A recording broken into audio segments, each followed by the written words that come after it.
আমরা গ্লোব প্রোগ্রামটা শুরু করার জন্য আমাদেরকে আহ্বান জানাচ্ছি। এটা আমাদের একটা ভিডিও করা, আমাদের একটা ভিডিও চ্যানেল আছে থ্যালাসেমিয়া বর্তমান। এই ভিডিও চ্যানেলটা তোমরা কালকে তোমাদের এই ভিডিওটা দেখতে পাবো। আমরা বিভিন্ন স্কুলে এরকম প্রোগ্রাম করছি। কেন করছি? স্কুলে তো অন্য জায়গাতেও করা গেছে। স্কুলে নতুন ছেলেমেয়েরা যারা বড় হচ্ছে, আগামী দিন সংসারে প্রবেশ করবে, হচ্ছে থ্যালাসেমিয়া। আমাদের ক্লাস 10-এ 2 লাইন পড়ানো হয় থ্যালাসেমিয়া। থ্যালাসেমিয়া হলে কী হয় সেটা নিয়ে আমাদের এই আন্দোলন। থ্যালাসেমিয়া যাতে না হয় তার জন্য এই নতুন প্রজন্মের থেকে আহ্বানটা আমাদের করা হচ্ছে। এই থ্যালাসেমিয়া কন্ট্রোলের জন্য আমাদের দায়িত্বটা কী আছে? থ্যালাস কথার অর্থ ইটালি, সাইপ্রাস, গ্রিস ওই সব জায়গায় একসময় বাচ্চাদের একটা সমস্যা হচ্ছিল, যাদের এই সমস্যাটা মানে অনেক বাচ্চা একই রোগে মারা যাচ্ছে। এই রোগটার কী নাম? যখন কোনো ডাক্তারবাবু ঠিক নামকরণ করতে পারছে না, ডাক্তার থমাস কুলি 1924 সালে অনেক ভেবেচিন্তে উনি বললেন এটা একটা সমুদ্রের মতন অ্যানিমিয়া, থ্যালাসেমিয়া।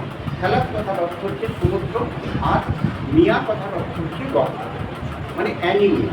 এইরকমভাবে বড় একটা রোগ মানব দেহে বিরাজ করছে, সারা বিশ্বে ছড়িয়ে পড়লো এই কথাটা। পরবর্তীকালে আমাদের ভারতবর্ষে এরকম রোগীর সংখ্যা দেখা যেতে লাগলো। তাহলে যাদের এই সমস্যাটা হচ্ছে তাদের কী হচ্ছে, যে শরীরে লোহিত কণিকাটা নিয়মিত তৈরি হচ্ছে না। আমাদের দেহে যে লোহিত কণিকা তৈরি হয় সেটা 120 দিন বেঁচে থাকে। তাই আমাদের হিমোগ্লোবিনটা খুব নর্মাল পজিশনে থাকে। আমরা যে শ্বাস নিচ্ছি এবং শ্বাস ছাড়ছি, মূল কাজটা করছে হিমোগ্লোবিন পার্ট।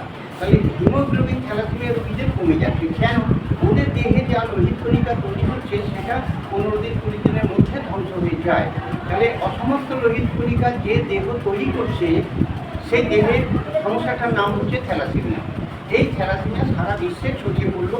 যাদের থ্যালাসেমিয়া হয়েছে তাদের বাঁচানোর জন্য এ পর্যন্ত বিজ্ঞানীরা যা ঠিক করেছে, মানে বাইরে থেকে রক্ত নিয়ে ওদের ঘরে রক্ত দান করতে হবে। তোমাদের 18 বছর বয়স হলে তোমরা রক্ত দান করতে পারবে। যে রক্তটা দান করা হবে এটাকে বলা হবে হোল ব্লাড। রক্তের মধ্যে কী কী উপাদান আছে না, plasma, platelet, factor 8, factor 9, WBC, RBC, সব মিলিয়ে হচ্ছে রক্ত। কিন্তু থ্যালাসেমিয়া রোগীদের শুধু আরবিসিটা লাগে। আমাদের রক্তদানটা কীভাবে হয় না, স্কুল ঘরে একটা ক্যাম্প হচ্ছে ব্লাড ডোনেশন। এখানে লোকে রক্তদান করতে আসছে, প্রাপ্তবয়স্ক ছেলেমেয়েরা। লোহিত কণিকাটা থ্যালাসেমিয়াকে দিলে ওদের হিমোগ্লোবিন লেভেলটা বেড়ে যাচ্ছে। তাহলে এখানে কতদিন বাদে দিতে হচ্ছে না, 15 দিন অন্তর রক্ত দিতে হচ্ছে। 15 দিন অন্তর ওদের হিমোগ্লোবিনটা 10 রাখা খুব প্রয়োজন। আমাদের এখানে 14 থেকে 14.5 গ্রাম হিমোগ্লোবিন খুব জরুরি। থ্যালাসেমিয়া রোগীরা যেহেতু কম রক্তে বাঁচায় একটা অভ্যেস আছে, তাই ওদের কম করে 10 হিমোগ্লোবিন রাখতে হবে। 10 হিমোগ্লোবিন রাখতে গেলে মাসে 2 বার করে রক্ত দেওয়ার প্রয়োজন। আমি একবার থাইল্যান্ড গিয়েছিলাম ইন্টারন্যাশনাল একটা কনফারেন্সে। সেখানে জাপান থেকে একজন স্কুলের দিদিমণি এসেছিলেন, ওনার সঙ্গে আমাদের আলাপ হলো। উনি বললেন আমি তো থ্যালাসেমিয়া পেশেন্ট, আমাদের দেশে রক্ত নিয়ে আমি বেঁচে থাকি, মানে জাপানে। তাহলে সেখানে বললো আমাদের দেশে বছরে 4 বোতল রক্ত দিলেই চলে যায়। ভারতবর্ষের ডাক্তাররা অবাক হয়ে গেল, অসম্ভব ব্যাপার। আমাদের দেশে বছরে 24 বোতল রক্ত লাগে। যে কটা রক্ত আমরা সংগ্রহ করি সেই রক্তের মধ্যে অনেকগুলো টেস্ট করতে হয়। যারা রক্ত দান করছে তাদের শরীরে কোনো কোনো রোগ থাকতে পারে, মানে জটিল রোগ, যেমন HIV, hepatitis B, hepatitis C, এই সমস্ত রোগের কোনো প্রকাশ নেই, দাতার শরীরে প্রকাশ নেই। তাহলে দাতা রক্ত দান করে দিল। সেই দান করার রক্ত যদি ঠিকঠাক পরীক্ষা না হয় তবে এই রক্ত যারা ব্যবহার করবে তাদের শরীরে এই সব রোগ চলে আসবে। সেই কারণে আমরা চাইছি, জাপানের ডাক্তার বলছে যে আমরা চাইছি কম রক্তে বেশি দিন বাঁচিয়ে রাখতে থ্যালাসেমিয়া রোগীদের। কেন? যত বেশি রক্ত ব্যবহার করবো তত ঝুঁকিটা বেড়ে যাবে অন্যান্য রোগ আসার জন্য। তাই এই রক্তটা ব্যবহার করতে গেলেও একটা টেস্ট করতে হয়। রক্ত পরীক্ষা করার জন্য একটা কিট বিদেশ থেকে কিনে আনতে হয়। HIV, hepatitis B, hepatitis C, এই সমস্ত খারাপ রোগে $1 বিনিময়ে 1 বোতল রক্ত পরীক্ষা হবে। 1 বোতল রক্ত পরীক্ষা হলে একটা থ্যালাসেমিয়া রোগী 15 দিন বেঁচে থাকে। জাপানে সেখানে 3 মাস বেঁচে থাকে 1 বোতল রক্ত। তাদের অর্থনীতি মানে সুস্থ রাখার জন্য তারা এই সমস্ত কম রক্তে বেশি দিন বাঁচানোর একটা চেষ্টা করে। রক্ত দেওয়া হয়েছে প্রায় 50-60 বছর। এইরকম সময় গেল পেটটা বড় হয়ে যাচ্ছে। যখন ওর পেটটা বড় হয়ে যাচ্ছে তখন কী হচ্ছে না, ও দৌড়াতে পারছে না, ও খাবার জমা করতে পারছে না, পেটের জায়গা কমে গেছে, ইউরিন জমা করতে পারছে না। তাহলে কী হচ্ছে না, ও প্রতিনিয়ত অসুবিধা হচ্ছে। ডাক্তারবাবু অসন্তুষ্ট হয়ে পড়লো, তাহলে স্ক্রিনটা কেটে বাদ দিয়ে দাও। তাহলে কি রোগটা ভালো হয়ে যাবে স্যার? বলছে না না, রোগটা ভালো হবে না। রোগের যে মূল ক্ষেত্র সেটা হচ্ছে রক্ত তৈরির যে ক্ষেত্র। রক্ত আমাদের দেহে কোথায় তৈরি হয়? আমাদের যে হাড় আছে, মোটা হাড়, কোমরে, হাতে, পায়ে, এই হাড়ের মধ্যে যে রস আছে এটাকে বলা হয় বোন ম্যারো। এই বোন ম্যারো হচ্ছে রক্ত তৈরির ফ্যাক্টরি। তাহলে এই ফ্যাক্টরি তো ডিফেক্ট আছে। তাহলে রক্তে একটা স্কুলের শিক্ষকতা করে, বাংলা টিচার, তার মেয়েটা এখন 35 বছর বয়স, তার একটা বিবাহের আয়োজন করে দিয়েছে, কিন্তু বিবাহ উপযোগী দেহটা নয়। তাহলে ওকে বাঁচিয়ে রাখতে গেলে রক্ত আমাদের আরও দিতে হচ্ছে, রক্ত আরও দিতে হচ্ছে। এবার রক্ত দিলে শরীরে আয়রন ওভারলোড হয়ে যাচ্ছে। আয়রন কী কাজ করে আমাদের? না আয়রন আর প্রোটিন, এই দুটো খাবার দেহের মধ্যে আসলেই দেহ রক্ত তৈরি করতে চাইবে, কিন্তু যে রক্ত তৈরি করা হবে সেই রক্ত হচ্ছে ইনকমপ্লিট, মানে সে 15 দিনের মধ্যে ধ্বংস হয়ে যায়। এরকম অসমস্ত রোহিত কণিকা যে তৈরি করছে, এই জন্যে তাকে থামিয়ে দেওয়া। তোমায় রক্ত তৈরি করতে হবে না, তোমার কতটা রক্তের প্রয়োজন সেটা আমরা দিচ্ছি। সেটা আমরা বাইরে থেকে, তাহলে পুরো হিমোগ্লোবিন লেভেলটা যদি আমরা বজায় রাখি, তবে দেহ আর রক্ত তৈরি করতে চাইবে না। তাহলে এখানে থ্যালাসেমিয়া রোগীদের কী হচ্ছে না, রক্ত স্প্লিনটা অপারেশনের পরেও রক্ত দিতে হচ্ছে। এবার রক্ত দিলে যদি না, এই ইঞ্জেকশনটা ব্যবহার করা হয় একটা অটোমেটিক পাম্প মেশিনের মাধ্যমে। এই পাম্প মেশিনটাও 15,000 টাকা দাম। ওষুধটা ব্যবহার করতে গেলে 200 টাকা দাম। এটা প্রতিদিন ব্যবহার করতে হয় এবং দীর্ঘ সময় ধরে। একটা জাতি সর্বশান্ত হতে বসেছে, প্রতিদিন 500 কোটি টাকা খরচা হয়। তোমরা আরেকটু বড় হলে যখন কলেজ থেকে বেরিয়ে আসবে, দেখবে তোমাদের মূল্যবান হাতগুলো মানে কাজে লাগানোর আর কোনো সুযোগ নেই। সেই সুযোগ নষ্ট হয়ে যাচ্ছে। প্রতিদিন 500 কোটি টাকা খরচা হয় একটা মাত্র সমস্যার জন্য। তাহলে এই সমস্যাটা কেন হচ্ছে? তা হরগোবিন্দ খুরানা 68 সালে নোবেল পুরস্কার পেয়েছিল জিনের কোড আবিষ্কার করে।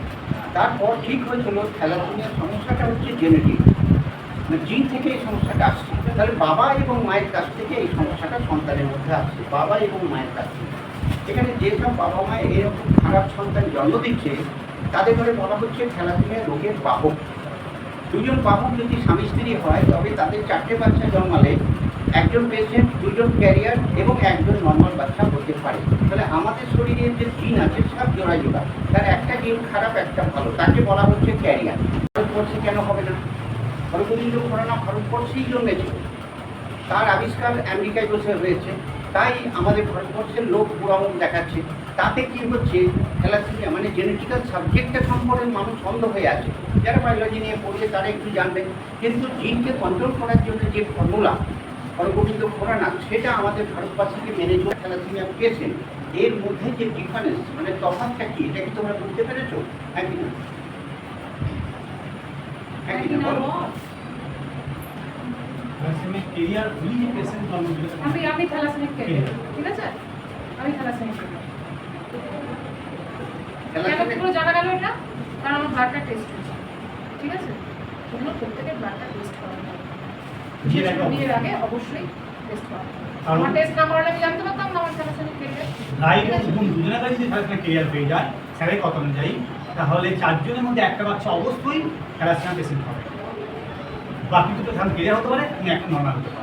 এবং প্রত্যেকটা বাচ্চাই থ্যালাসেমিয়া হতে পারে। জেনেটিক্যালি যে মুভমেন্ট হয়, এটা কিন্তু একদম বাঁধা ফর্মুলায় হয় না। আচ্ছা থাকছে, ডাক্তারের কাছে যাচ্ছে, ডাক্তারবাবু দেখে যা আইডিয়া করলো তাই।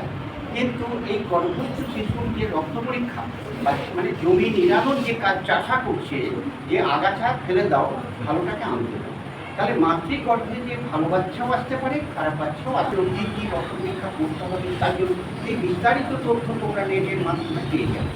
তাহলে আমাদের উদ্দেশ্যটা কি না, মানুষকে টাচ করি, মানুষ যাতে ভাবতে শুরু করে সত্যি করে একটা খারাপ সন্তান যদি আমাদের পরিবারে জন্মায়, তবে এই বোঝাটা ক্যারি করা আমাদের পক্ষে সম্ভব নয়। এটা থ্যালাসেমিক ক্যারিয়ার, তাহলে সেই বিয়েটা করা যাবে না। তাহলে বুঝতে হবে যে নন থ্যালাসেমিক ক্যারিয়ার, তার সাথে মানে একজন হলে হবে, একজন হলে ঠিক আছে, সে কিছু হবে না। কিন্তু দুজনেই হয়, বাবা মা দুজনেই হয়, তার মানে এটা তো করাটা ভীষণ জরুরি। তার মানে আমাদের সমাজটা ফার্স্ট প্রায়োরিটি ওইটাই, ফার্স্ট প্রায়োরিটি ওটা। এবং স্যার যখন জানতেন না যে স্যার যখন বিবাহ করেছেন, একটা সময় পর্যন্ত যে জানা যায় ক্যারিয়ার ছিলেন না স্যার, সেই জন্যই স্যারের বাচ্চা ব্যাপারটা হচ্ছে সেটা ক্যান্সার পেশেন্ট হয়ে যায়। অনেকেরই বাড়িতে বাবা মা সম্বন্ধ হয় ক্লাস 9 থেকে ছেলেমেয়েদের, আমি তো কন্যাশ্রী এবং বাড়িতে স্যার দেখছি। নিজে ভুক্তভোগী বলে স্যার লড়াই করছেন যাতে ভবিষ্যৎ প্রজন্মে আর এইটা ক্যান্সার কিন্তু নিয়ে না হয়। প্রত্যেককে বাড়ি থেকে বিয়ের যখন সম্বন্ধ হবে, হ্যাঁ তখন ছেলে কি করছে না করছে, পরিবার কেমন, চরিত্র কেমন, এগুলো ইনকাম করে, এটা যতটা জরুরি তার চেয়ে অনেক বেশি জরুরি হচ্ছে সেই ছেলেটির ব্লাড টেস্ট করে সে থ্যালাসেমিক ক্যারিয়ার কিনা, এবং দুজনের ব্লাড টেস্টের রিপোর্ট উভয় পক্ষের সামনে বাড়িতে এইভাবে নিজেদেরকে সেই রোল প্লে করতে হবে। কন্যাশ্রী পেলাম আর সেটা পেলাম না, কন্যাকেও সেরকম পরিচয় হতে হবে যে আমাকেও বাড়িতে এই মতামতটা এস্টাবলিশ করতে হবে আমার গার্জেনদের কাছে যে আমাকে তোমরা যার সাথে বিয়ে দিচ্ছ আগে তার ব্লাড টেস্ট দেখো আর আমার ব্লাড টেস্টের সামনে ফেলো, ওপেনলি ফেলে দেখো ঠিক আছে কিনা ম্যাচিং, তবে তবে বিয়েটা হবে, ম্যাচিওর করবে। কিন্তু এটা খুব জরুরি, কারণ সমস্ত ভালোবাসা ওই একটা ঘটনাতে গুলির সাথ হয়ে যাবে, একটা মর্মান্তিক জীবন চলবে। সুতরাং এটা খুব জরুরি প্রত্যেকের। তোরা ক্লাস 9-10-এ পড়িস, তোদের এটা জানার বোঝার যথেষ্ট বয়স হচ্ছে। এটা একটা সামাজিক দায়িত্ব আমাদের প্রত্যেকের। এই অ্যাওয়ারনেস স্যার এসে প্রোগ্রামগুলো বলে গেলেন, চালাবো। কষ্ট করে সমস্ত স্কুল ঘুরছেন বলছেন, আর আমরা গান দিয়ে শুনলাম আর বার করে দিলাম, বাড়িতে গিয়ে আমরা আমাদের এই যে জ্ঞানটা আমরা অর্জন করলাম, অনেকেরই বাড়িতে বাবা মায়েরা জানে না, আমরাও জানতাম না তো একটা সময়, পরে জেনেছি।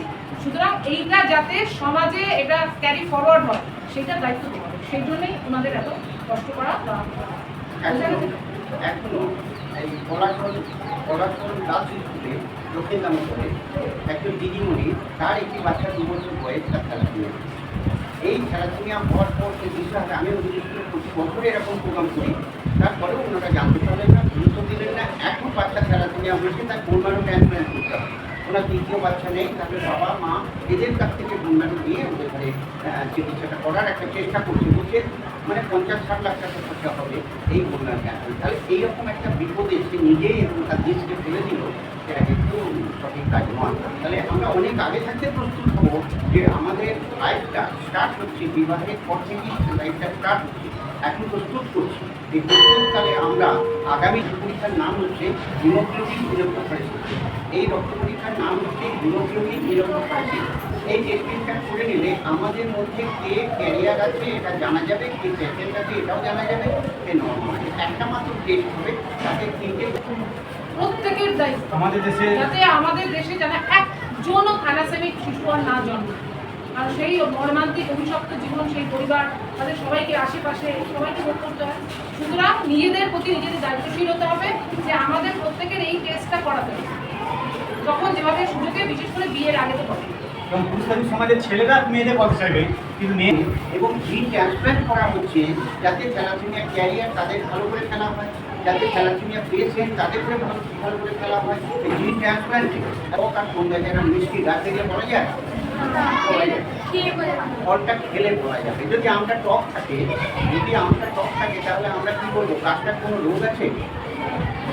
আমরা বলবো টক আমেরই গাছ, মানে টক আমের বিষয়বস্তু গাছটা ক্যারি করছে, গাছটাকে ক্যারিয়ার বলা হচ্ছে। আর তার ডগাটা খেতে মিষ্টি আমের কাছ থেকে একটা ডগা নিয়ে এসে এখানে জুড়ে দেবো, এটাকে কি বলা হবে, জোর করা। এই পদ্ধতিতে এই কাণ্ডে যত আম হবে সব মিষ্টি আম হবে। তাহলে আমাদের টার্গেট ছিল টক আমের পরিবর্তে মিষ্টি আম তৈরি করা।